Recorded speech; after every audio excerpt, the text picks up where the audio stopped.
I am Adelaide Musundi, one of the deputies at Kakamega Primary School. I'm happy to be part of this story.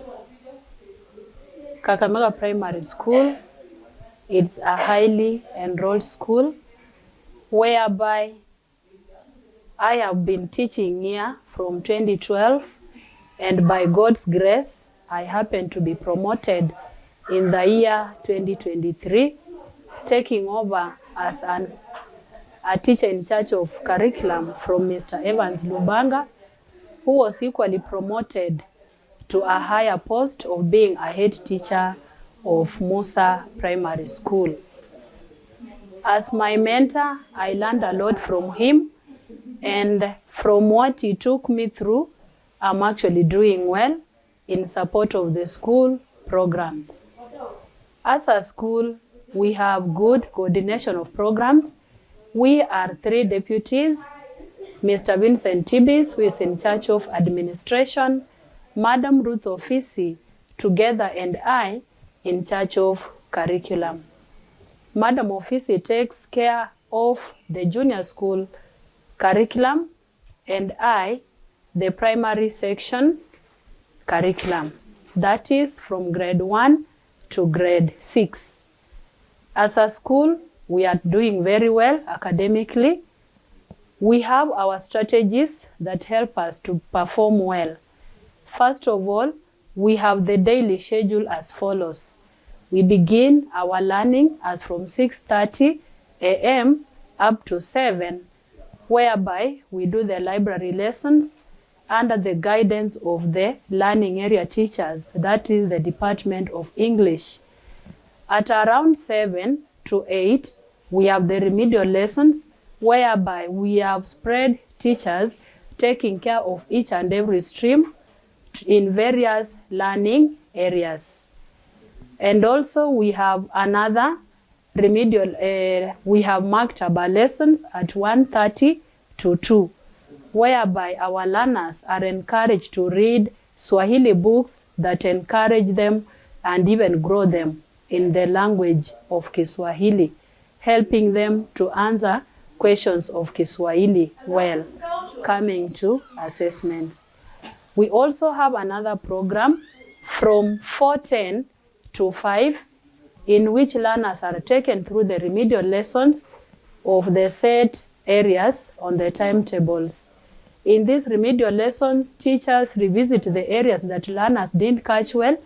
Teachers also help the time takers learners in a way that they can understand better, and even covering the areas that may have not been well done by the learners. We also have the assessments at the beginning of the term, that is the opener assessments. We also have mid-term assessments and end-of-term assessments in which we gauge our learners. Despite the fact that the CBC curriculum is entitled to take care of all learners' talents, we as a school do the classwork at the same time the outside learning. And we encourage our teachers to follow the designs in which every learner's potential is captured and nurtured. We also do the skimming during holidays, that is when schools have closed. We have schedules whereby we call upon teachers on board to plan in time, since the early birds catch the worm. And that is one of the strategies that help us to do well. Because when you open schools, right from the first day of opening, we start learning. We don't waste any time. And through that skimming, we do it for the whole school, whereby we assign teachers of every panel to plan, and it takes care of all the learning areas. Every time we do the learning inside our classrooms, our learners have enough learning resources. Through the Ministry of Education and the well-coordinated programs of the head teacher, we have enough resources in school that help us to implement the CBC curriculum well. We also have the support staff that is very competent, those that take care of the paperwork, we have those who do the cleaning and the security. And therefore, as a family, we work so well. We also have the discipline department that is helped under our docket of the deputies, and we work well with the class teachers, whereby when we learn of a learner that needs close attention, we do it by engaging the parents who come on board, and we help the learners who may be having challenges here and there. So all the teachers are engaged. And for the big staff of the teaching fraternity, we also have our mentorship programs where we support each other in team teaching. We also do the mentoring of other teachers, especially those who come in to follow the footsteps of the school routine.